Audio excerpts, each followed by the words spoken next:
Hello, and today is a very happy day for me because I get to review a classic, the 1986 film Stand By Me.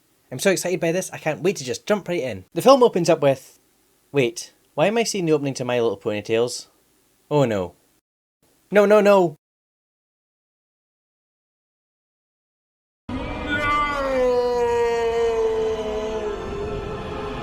Funny story, the script called for me to say yes, but I gave it a little twist. This episode starts with Melody showing off her new tape player to her friends.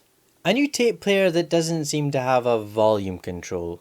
I know this was the 90s, but I'm fairly sure even my dad's Ghetto Blaster had a volume control, and they were meant to be loud. Then Melody pushes the blue button.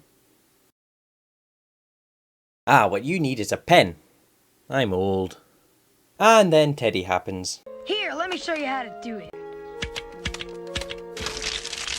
Now look what you made me do. What a jerk. Well, the bell goes and wait, the door doesn't go all the way up. Yes, because that doesn't just scream, rob me, rob me. Oh.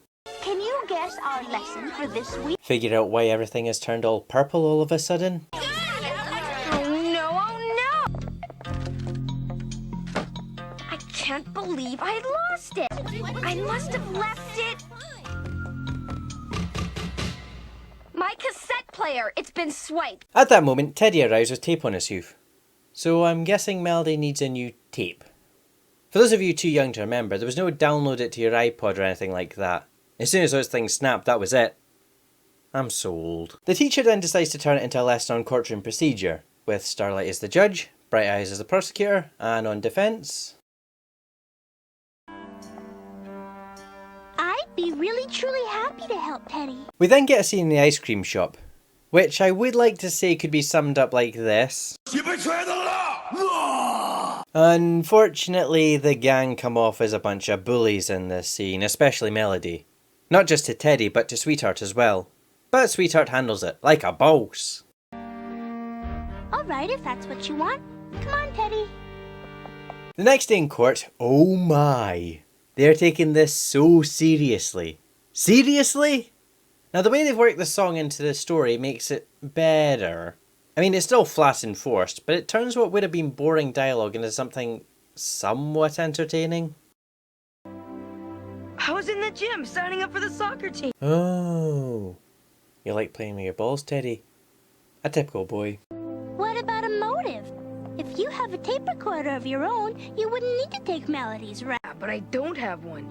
I'd do anything to get one. Oh, sweetheart, I'm dead. You gotta help. I'm sorry, not even a good lawyer can save you now. Well, Sweetheart then calls a surprise witness. The janitor. Wait, why the janitor? What's all that stuff you have? This and that. Mostly things that have been left out in the playground.